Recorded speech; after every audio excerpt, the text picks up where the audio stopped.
Hi. So continuing on talking about employee experience, and I'm picking up some of the key drivers that Qualtrics say feed into improving employee experience. So Qualtrics said there's 20 key drivers that they've identified. I talked about work-life balance yesterday, and I think that's so important for the employee experience. Remember, this is the lived experience of your employee, not a point-in-time engagement or a point-in-time satisfaction. And I'm just suggesting the things that I think you should be looking at. But as I said yesterday, every organisation is different, and you should be measuring the employee experience, which I've already talked about, so that you know that what you're doing is the right thing to do.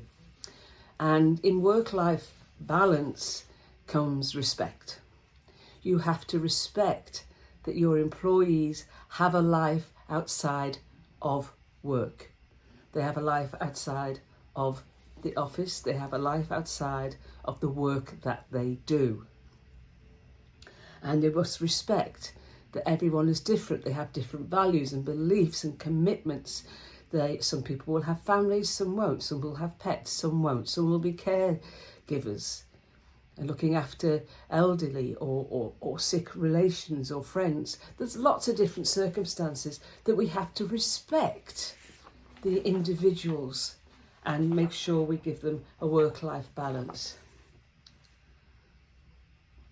Also, we need to look at workload management, and we need to make sure not only are we monitoring the workload that we are giving people, we need to make sure that they feel safe to say, boss, I don't think I can cope with this amount of work in the time that I have given.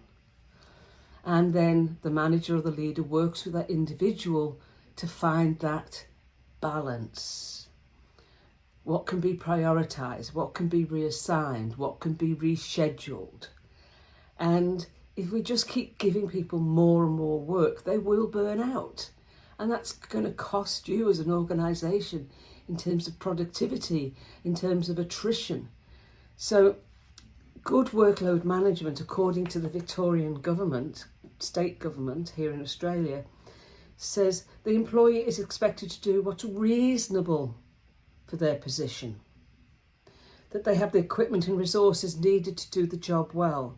They can talk to their supervisors about the amount of work they have to do. Their work is free from unnecessary interruptions and disruptions. And they have an appropriate level of control over prioritising tasks and responsibilities when facing multiple demands.